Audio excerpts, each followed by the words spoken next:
Bonjour et bienvenue sur les Vitamines du Royaume pour cette sixième vidéo sur qui est l'épouse de Christ, basée sur le sermon sur la montagne. Nous allons découvrir aussi au travers d'autres vidéos la révélation du Seigneur par rapport à son épouse.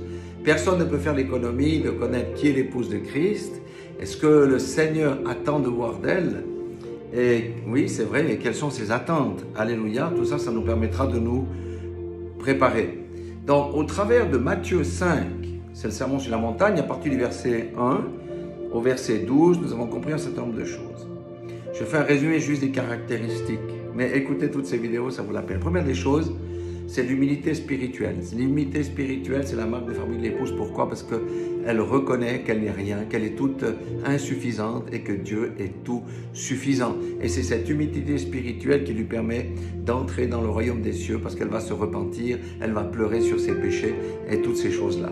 Alléluia. Deuxième point, c'est ce que j'ai déjà introduit, la reconnaissance de son état pécheur qui va l'amener par la repentance. Et la repentance sera, avec la sanctification, un style de vie durant toute sa vie pour atteindre la maturité jusqu'au retour de Christ. Alléluia. La troisième des choses, c'est la douceur. La douceur, c'est quelque chose de très important pour l'épouse de Christ. Elle est tellement douce qu'elle est capable d'abandonner ses droits plutôt que de lutter absolument pour avoir raison. Non, elle fuit ces luttes stupides et notamment la violence. Quatrième élément, l'épouse de Christ recherche les choses d'en haut.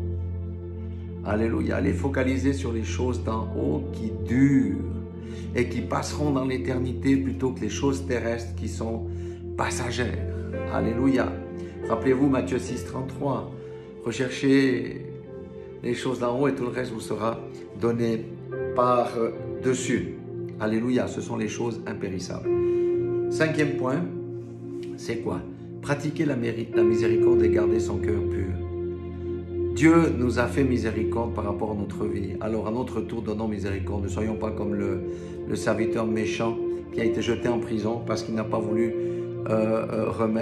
faire miséricorde à son débiteur de quelques centaines de francs, alors que selon les calculs, le maître lui a fait, c'était pour montrer, dans la parabole, lui a fait miséricorde pour plus d'1 million de francs suisses de dette, ou 1 million d'euros, 1 million de dollars, quelque chose comme ça. Le point 6, les procurateurs de paix. L'épouse de Christ procure la paix. Ça veut dire qu'elle manifeste concrètement quoi? Le caractère de Dieu. Dieu est un Dieu de paix. Et ça a été manifesté dans la chair par Jésus-Christ qu'on appelle le prince de paix. N'oublions pas que la division, les querelles, les jalousies, c'est la marque de fabrique des enfants du diable. Alléluia. Ça, c'était les choses assez faciles. Maintenant, on arrive à 2 points qui sont plus difficiles. L'épouse de Christ a la capacité, c'est le 7e point, de supporter l'oppression lorsque nous faisons la volonté de Dieu. Alléluia. Je répète, l'épouse de Christ a la capacité à supporter l'oppression lorsqu'elle fait la volonté de Dieu. Le point 8, c'est supporter la persécution. Là, on monte d'un cran lorsque nous sommes des disciples actifs de Jésus-Christ. Pourquoi cela? Parce que le diable nous hait, parce que le monde nous hait, parce qu'il nous envie en fait. Mais toutes ces choses que je viens de vous dire, alléluia, il y a une récompense magnifique qui nous attend dans les cieux. Ce n'est pas sur cette terre, c'est dans les cieux. Et rappelez-vous qu'on arrivera à la maturité où finalement nous ne ferons plus cas de notre vie comme ceux qui ont été jetés dans la fosse aux lions. Alléluia. Ça, c'est la maturité spirituelle. Nous sommes en marche. C'est pourquoi, et c'est la conclusion, nous devons nous préparer avec sérieux pour le retour du Christ.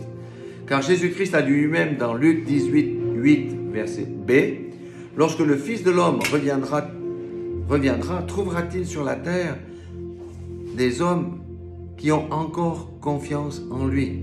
Alléluia. Sans préparation, personne ne résistera dans le mauvais jour. C'est pourquoi le Seigneur nous exhorte, au travers de ce sermon sur la montagne, véritablement à pratiquer ces choses-là, à nous examiner, à marcher. La plupart des traductions disent « heureux ceux qui », mais Shuraki, dans la Bible hébraïque, dit « en marche ceux qui ». Nous sommes en marche et nous allons de progrès en progrès. Voilà l'essence de ce message, le petit résumé de ce sermon sur la montagne. Soyez tous bénis dans le nom puissant de Jésus-Christ et que le Seigneur nous conduise dans la voie droite, sans aucun regret, mais avec joie et discipline. Amen.